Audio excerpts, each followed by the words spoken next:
Hi guys, legal वाला में आप सभी का स्वागत है। आज मैं एक केस है एनडीपीएस का जो सुप्रीम कोर्ट ने लेटेस्ट 2025 में डिसाइड किया है, जिसमें कहा गया है क्या हम जब मोर देन 2% किसी एनडीपीएस के मामले में कंसीडर हो और उनमें से एक व्यक्ति जो है अगर इन फ्रंट ऑफ पुलिस या पुलिस कस्टडी में वो अपना कन्फेशन देता है उस पदार्थ से संबंधित, तो क्या हम जो उसका दूसरा सहयोगी है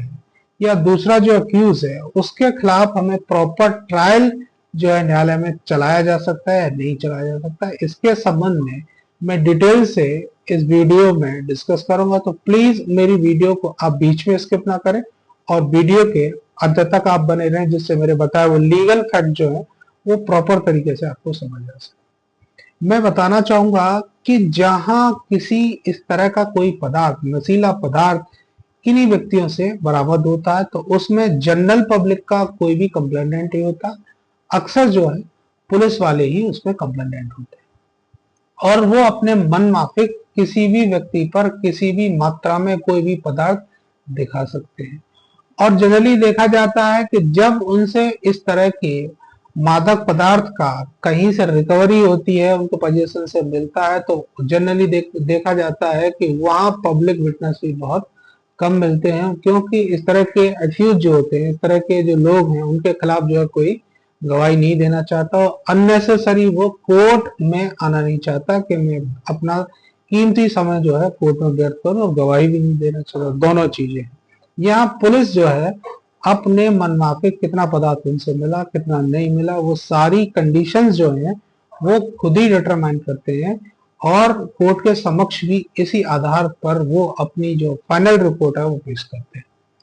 तो मैं इस तथ्य को बताना चाहूंगा कि जहां इस तरह का दो व्यक्ति किसी भी कोई दो व्यक्तियों से कोई पदार्थ इस तरह का मादक पदार्थ अगर मिलता है और उनमें से एक व्यक्ति जो है अगर पुलिस कस्टडी में ये कह दे कि साहब ये जो हम इस तरह का काम करते हैं और मेरे सहयोगी ये भी है, ये भी इस काम को करता है, ये मेरा इसमें सहयोग करता है, और उसके बाद दोनों का चालान करके जो है जेल भेज दिया जाता है। और जब फाइनल जो रिपोर्ट है वो पुलिस जो है इन फ्रंट ऑफ कोर्ट जब मूव करती है तो उसी जो कन्फेशन उसने जुडिशियल पुलिस कस्टडी में दिया था एक्यूज ने, उसी के ब्याह पर वो चार्जशीट कोर्ट में फाइल करती है। तो उनमें से एक व्यक्ति जिसने कन्फेशन किया था पुलिस कस्टडी में, उसके पास से वो पदार्थ बरामद होता है, लेकिन जो दूसरा व्यक्ति है उसके पास से किसी भी तरीके का कोई पदार्थ अगर बरामद नहीं होता है, तो यहाँ क्या हम उस जिस व्यक्ति के पास से किसी भी तरीके का कोई मटेरियल उपलब्धि नहीं हुआ, कोई रिकवरी उससे नहीं हुआ, तो क्या उसके खिलाफ भी है और अन्य जो पत्रावली है, पत्रावली पर अन्य कोई इस तरह का एविडेंस भी नहीं है, पुलिस ने सौंपा है अपनी फाइनल रिपोर्ट के साथ कि उसके खिलाफ जो है इस तरह जो है ये ट्रायल चलाया जाए। तो इसमें इसी तरह का एक मैटर है जो लेटेस्ट सुप्रीम कोर्ट ने डिसाइड किया है और मुकदमे का नाम है करण तलवार वर्सेस स्टेट ऑफ तमिलनाडु। इस मुकदमे में क्लियर कट ये कहा गया है कि जहां इस तरह मोर देन 2% हो या मोर देन 1% किसी इस तरह एनडीपीएस के मामले में कंसीडर हो और उनमें से कोई एक एक्यूज अगर पुलिस कस्टडी में अपना कन्फेशन देता है उस मादक पदार्थ से संबंधित और दूसरा जो एक्यूज है उस पर किसी भी तरीके का कोई मादक पदार्थ जो है वो रिकवरी नहीं होता है और पत्रावली पर अगर अन्य कोई इस तरह का कोई फैक्ट मौजूद नहीं है कि जिससे हम उसके खिलाफ जो है ट्रायल चला सके, तो हमें इस तरह के व्यक्ति के खिलाफ जिससे ना तो कोई मादक पदार्थ बरामद हुआ है, न कोई ऐसा अन्य एविडेंस पत्रावली पर उपलब्ध है या डॉक्यूमेंटल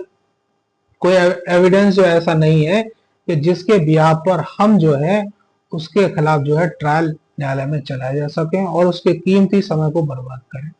क्योंकि जब हम सेक्शन 250 ऑफ बीएनएस की application in front of court move करते हैं तो वहां यह देखा जाता है कि पत्रावली पर उपलब्ध उस समय जितने भी एविडेंस हो एक्यूज के अगेंस्ट, उन सभी को पूरी तरह से आप देखे, कोर्ट का काम है कि उनको प्रॉपर तरीके से देखे कि कहीं इसमें किसी भी तरीके का कोई मटेरियल है,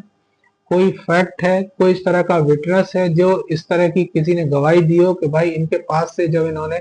जो मटेरियल बरामद किया है, ये मादक पदार्थ जो बरामद किया है, इस तरह का किसी के बयान में भी आया है, तो भी जो है हम उसके खिलाफ जो है ट्रायल चला सकते हैं। लेकिन जहां ना तो इस तरह का कोई प्राइवेट विटनेस है, क्योंकि एनडीपीएस के मामले में अक्सर जितनी भी गवाहियां होती हैं वो सब पुलिस वाले ही कंसीडर करते हैं। कोई प्राइवेट विटनेस जो है बहुत कम, रेयर केसेस में होता है कि प्राइवेट विटनेस मिल जाए। जनरली जो इस तरह के मामले, जहां एनडीपीएस के मामले हो, तो वहां इस तरह के जो मादक पदार्थ किसी से बरामद हो, तो वहां प्राइवेट विटनेस बहुत निम्न स्तर पर होता है। अधिकतर सभी उसमें पुलिस वाले ही कंसिडर होते हैं और पुलिस वाले अपने मन माफिक ही न्यायालय के अंदर जो है फाइनल रिपोर्ट पेश करते हैं। तो हम जब सेक्शन 250 ऑफ बीएनएसएस की किसी भी एप्लीकेशन को, जब हम इस तरह डिस्चार्ज से संबंधित एप्लीकेशन को का डिस्पोजल करेंगे, तो सबसे पहले हमें ये सारी चीजें देखनी होगी। क्या जिस व्यक्ति ने एप्लीकेशन मूव की है उसके अगेंस्ट में कोई डॉक्यूमेंटल या कोई इंडिपेंडेंट इस तरह का विटनेस है कि जो ये प्रूव करता है कि भाई उसके पास से मादक पदार्थ मिला है, या हम किसी दूसरे एक्यूज का, उसने ये अगर कन्फेशन कर लिया है पुलिस कस्टडी में कि हाँ ये भी मेरा सहयोगी है साहब और ये भी मेरे साथ जो इस तरह के मादक पदार्थ जो है वो बेचता है,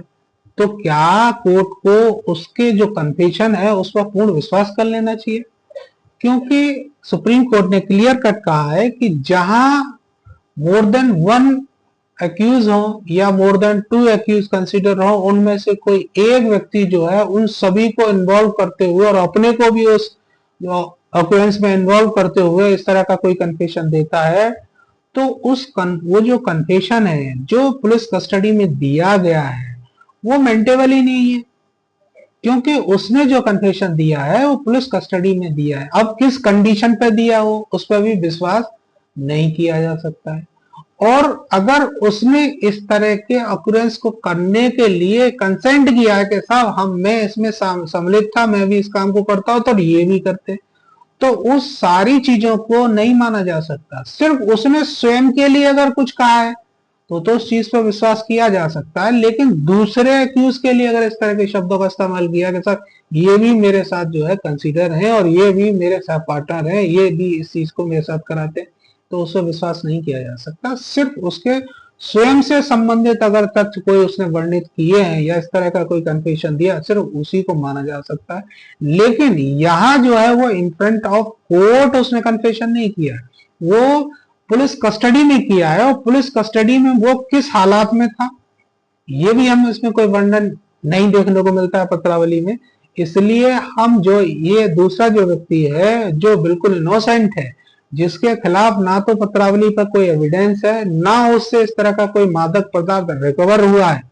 हम उसके खिलाफ इस तरह किसी भी तरीके का कोई ट्रायल नहीं चला सकते। और सुप्रीम कोर्ट ने क्लियर कट कहा कि इस तरह के एक्यूज को क्लियर कट जो है एक्विटल कर देना चाहिए, उसे डिस्चार्ज कर देना चाहिए। अगर आपको मेरे वीडियो में बताए हुए एफर्ट्स अच्छे लगते हैं तो मेरी वीडियो को लाइक एंड शेयर करें, और मैंने जो साइटेशन आपको इसमें बताई है उसको मैं वीडियो के डिस्क्रिप्शन में राइट डाउन कर दूंगा, आप वहां से भी इसको देख सकते हैं। और मेरे चैनल को सब्सक्राइब करना ना भूलें, जिससे मेरी नेक्स्ट आने वाली वीडियो से आप अछूते न रहें। Thank you so much. Dance with me.